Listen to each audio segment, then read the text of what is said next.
Hello, this is Scott in the system, and today our guest is Julie Sowash, Executive Director of Disability Solutions. Thank you for coming.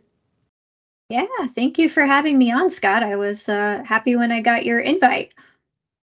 Yeah, and exactly how did you become involved with Disability Solutions? Oh, that's a really good question. One of my favorite ones, actually. So, about 12 years ago, I was working for the state of Indiana, managing a federal grant for overcoming barriers to employment for people with disabilities. And I also helped build some affirmative action compliance models, some business models that are still around today. And I got a call from the CEO of a nonprofit based in Connecticut called Ability Beyond. And they said, hey, PepsiCo is on our board of directors, and they're doing pretty good at hiring people of color, women, and they really want to figure out how to hire people with disabilities. And they said, if you build it, we'll pay you to build it. And there's no way that you say no to that kind of an opportunity. And I was thrilled. Wow. Yeah, yeah, I know it still blows me away. Well, they must see something in you that, made them want to offer such an opportunity. It was a once in a lifetime opportunity, and so glad that I took it. So really, I am um, one of the founders of Disability Solutions. We are still a nonprofit. We are now a standalone division of Ability Beyond. So the really cool thing that I get to do is we work directly with employers who pay us for services to help them hire talent with disabilities and retain talent with disabilities.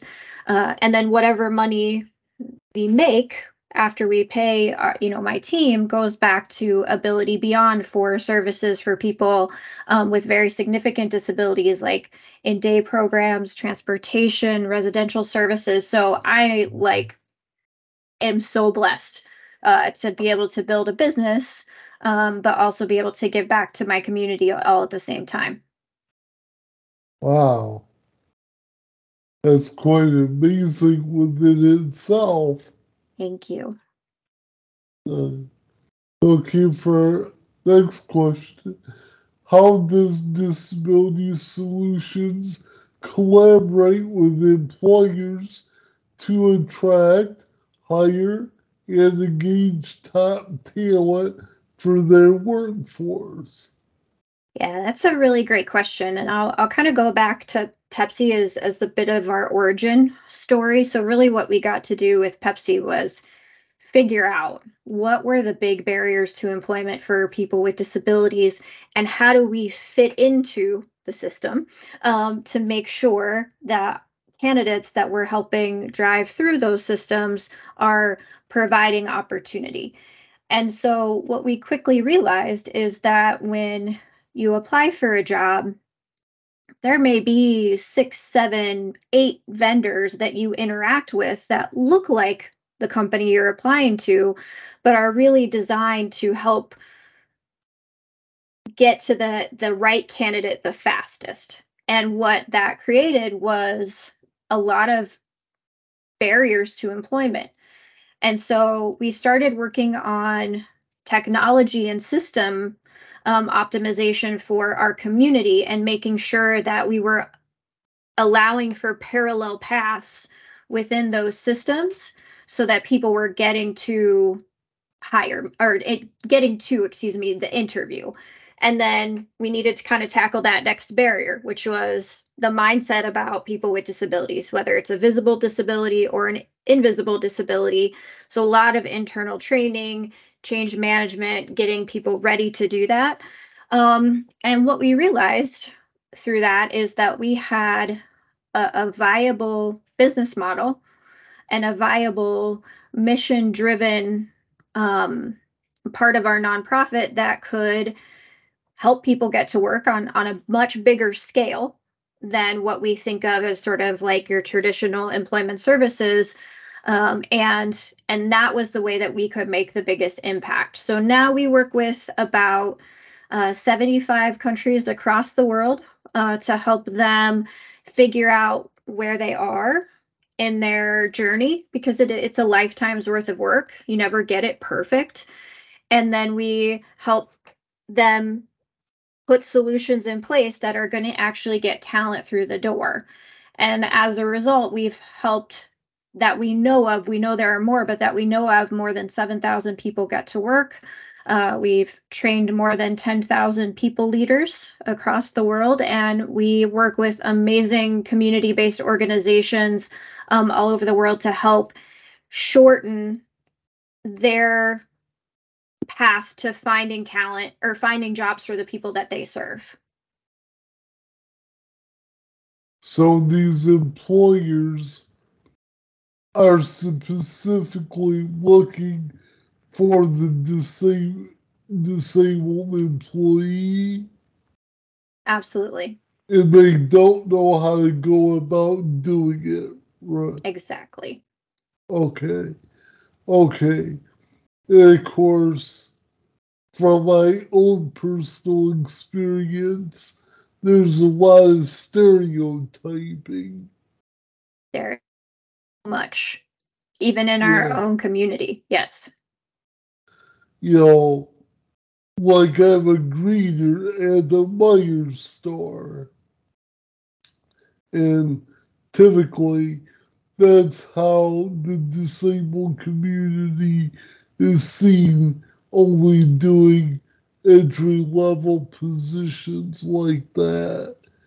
And I Exactly. hope as we learn more about your organization, I hope, you know, employees trying to apply at employers are, you know, going for higher level positions. Yeah. That's actually a requirement for us. We won't allow or work with a company to like advertise with us or anything like that if they aren't posting all of their jobs, if they're not opening to hiring in all of their roles, because we're not going to be responsible for continuing stereotypes. We know that a person with a disability can do any job. It's about finding the right person for the right job. And that's really important. And as a team, you know, I have hidden disabilities, so you wouldn't know unless I told you. And about half of my team also has some sort of disability. So we show that not only can people lead at the highest levels, but they can do every role in our organization without a problem. Okay. And for our next question, how can employers strengthen their workforce and broaden their market reach by hiring talent in the disability community? Yeah, another really good question. And I think if I go back to stereotypes, there's been a permission within the business community that says you can just check the box or pay lip service to our community because we really don't have any value as employees.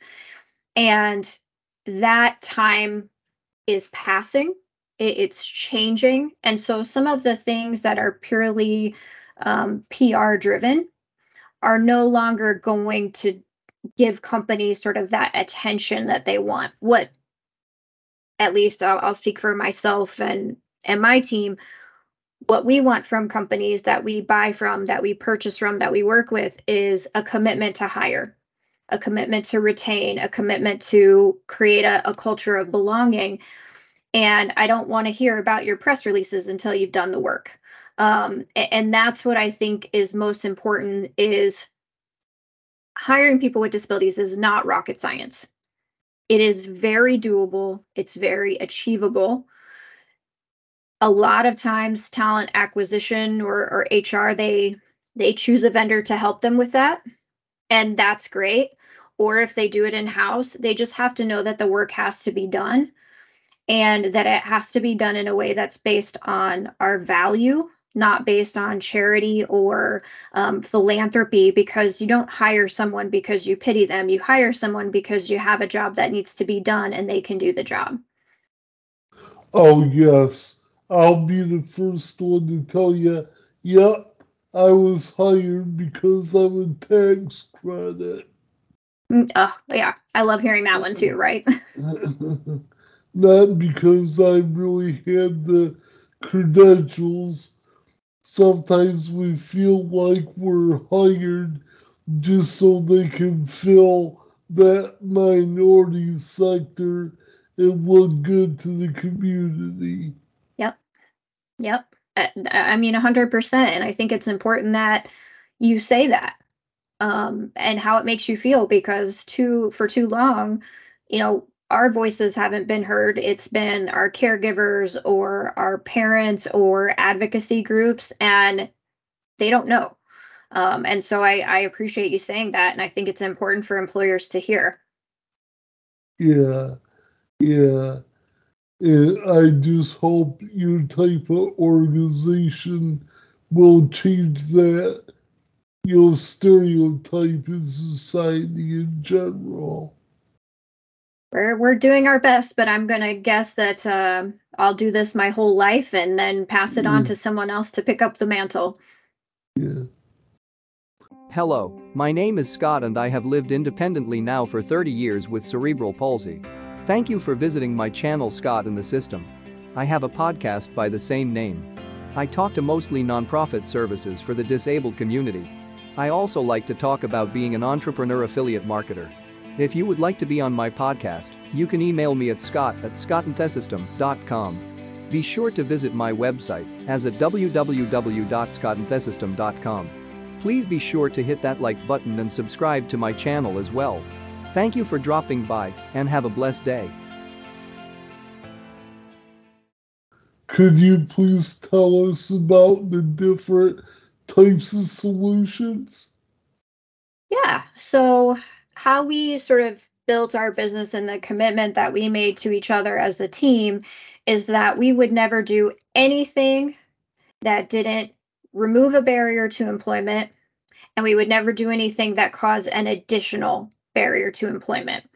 And so if you think of how you learn about a job all the way to kind of that day one of getting hired at a job, that's where our solutions fit in. It can be very simple things like advertising your job to our community and sort of building your brand in our community, which is an important first step.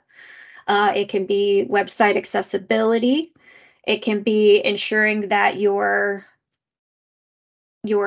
applicant tracking systems and the vendors that you use are accessible, but also that your process is allowing for individuals with disabilities to get equitable treatment through that process.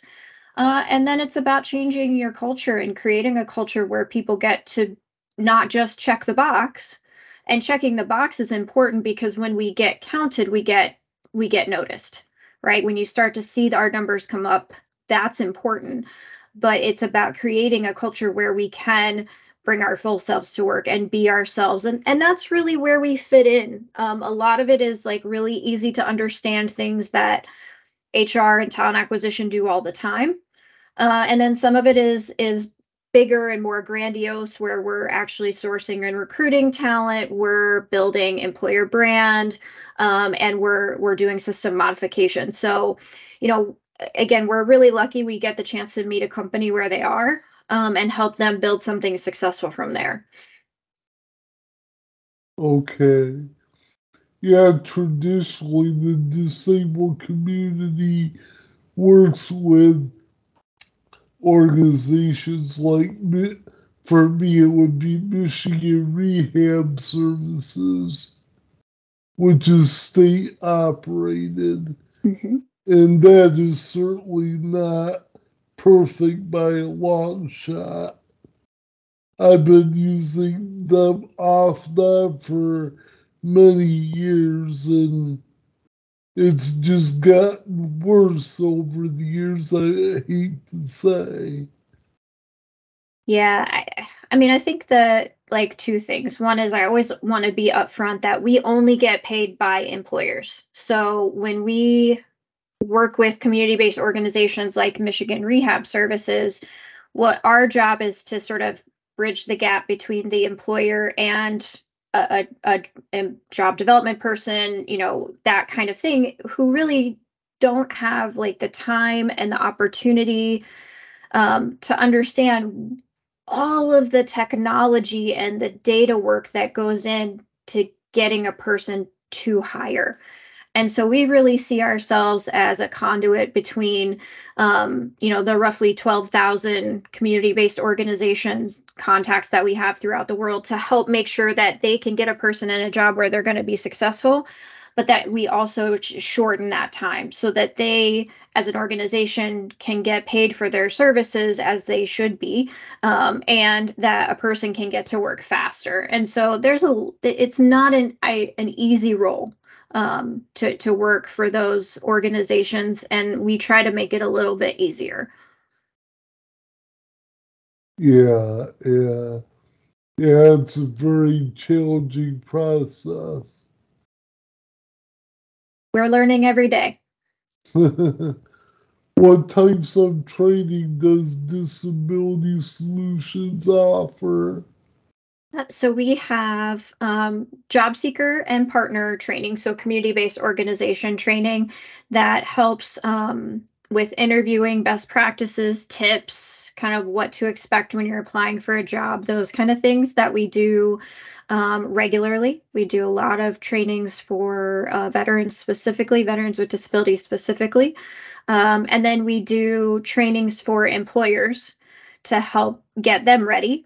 And so some of them are around creating universally designed spaces. Some are around breaking the fear and stigma around mental illness. Some top 10 mistakes about hiring, mistakes that employers make about hiring people with disabilities. Those kind of things. We have sort of like a whole suite of online training. As well as then I speak a lot, and then we do trainings like at corporations if they want sort of that personal touch feel. Boy, I would love to do that role in your position. I love to talk.